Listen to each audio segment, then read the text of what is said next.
ગઢડા નગરપાલિકામાં લાખો રૂપિયાની કિંમતના 2 ફાયર ફાઇટરો બંધ હાલતમાં જોવા મળ્યા।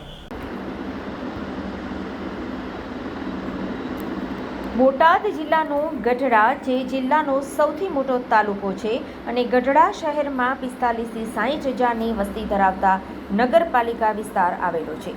તેમજ ગઢડામાં ભગવાન સ્વામિનારાયણના 2 મંદિરો પણ આવેલા છે, જેથી સમગ્ર દેશમાં ધાર્મિક સ્થાન તરીકે ગઢડા પ્રચલિત છે। પરંતુ ગઢડા શહેરમાં જો રાજકોટવાળી થઈ તો ગઢડા નગરપાલિકા પાસે હાલ ફાયર ફાઇટર જ નથી અને ગઢડાના શહેરીજનો જાણે રામ ભરોસે હોય તેવું લાગી રહ્યું છે। ગઢડા નગરપાલિકાને સરકાર દ્વારા લાખો રૂપિયાના ખર્ચે 2 ફાયર ફાઇટરો આપવામાં આવ્યા છે, પરંતુ છેલ્લા કેટલાક સમયથી ફાયર ફાઇટરો બંધ હાલતમાં છે અને ધૂળ ખાઈ રહ્યા છે।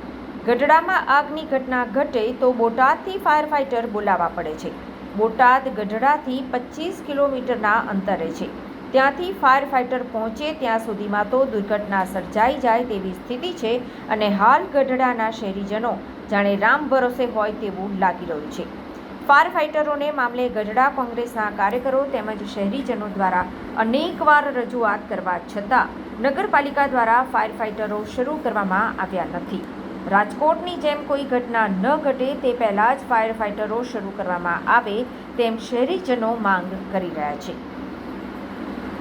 બાઇટ કિશોરભાઈ વેલાણી, પ્રમુખ શહેર કોંગ્રેસ ગઢડા। ગઢડા નગરપાલિકામાં 2 ફાયર ફાઇટરો આવેલા છે, પરંતુ જેમાં એક જમ્બો ફાયર ફાઇટર જે પહેલેથી જ બંધ હાલતમાં છે, જ્યારે એક ફાયર ફાઇટર શરૂ છે, પરંતુ હાલ ચોમાસાને લઈને આ ફાયર ફાઇટરને મેન્ટેનન્સ માટે મોકલ્યું છે અને તે ટૂંક સમયમાં આવી જવાનું ગઢડા ચીફ ઓફિસરે સરકારી જવાબ આપ્યો હતો।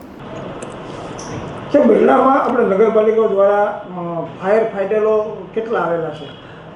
હાલ ગઢડા નગરપાલિકા જોડે 2 ફાયર ફાઇટર અવેલેબલ છે। એમાંથી ફાયર ફાઇટરો હાલ બંધ હાલતમાં બધા છે તેવા કોંગ્રેસ દ્વારા અને લોકો દ્વારા પણ આક્ષેપો છે, શું કહેશું? નગરપાલિકાનું મોટું ફાયર ફાઇટર હાલ બંધ હાલતમાં છે। નાનું ફાયર ફાઇટર જે શરૂ હતું એમાં રૂટીન મેન્ટેનન્સ અને સર્વિસ માટે હાલ રાજકોટ ખાતે સર્વિસમાં મૂકવામાં આવેલું છે, જે લગભગ 1 થી 2 દિવસમાં નગરપાલિકા જોડે પરત સર્વિસ થઈને આવી જશે। કોઈ એ દરમિયાન ઘટના ઘટે કે આગની મોટી ઘટના ઘટે તો આપણી પાસે બીજી અન્ય કોઈ વ્યવસ્થા કરી હાલ? એના માટે હાલ આપણે બોટાદ નગરપાલિકાનું જે ફાયર ફાઇટર છે તે બોલાવીએ છીએ। એ સિવાય તાત્કાલિક આપણે પોતાની નગરપાલિકાને ટેન્કર અને એના દ્વારા તરત આગ બુઝાવવાની જે પ્રક્રિયા કરીએ છીએ એ કરી શકીએ છીએ આપણે। હાલ નગરપાલિકા દ્વારા 2 ફાયર ફાઇટર આવ્યો છે, પણ બંધ હાલતમાં તમે પણ અનેક રજૂઆતો કરી છે, શું છે?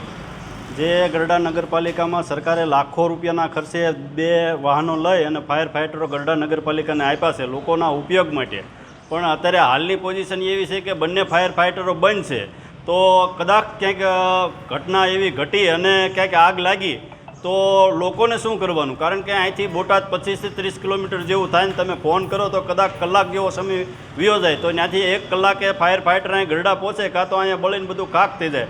એટલે અમારા લોકોની એક જ માંગ છે કે જે ગઢડા રામ ભરોસે છે એ રામ ભરોસે નો રહે ને આ ગઢડા નગરપાલિકા તાત્કાલિક જે બંને ફાયર ફાઇટરો છે તે ઝડપથી શરૂ કરાવે અને લોકોને તેનો ઉપયોગ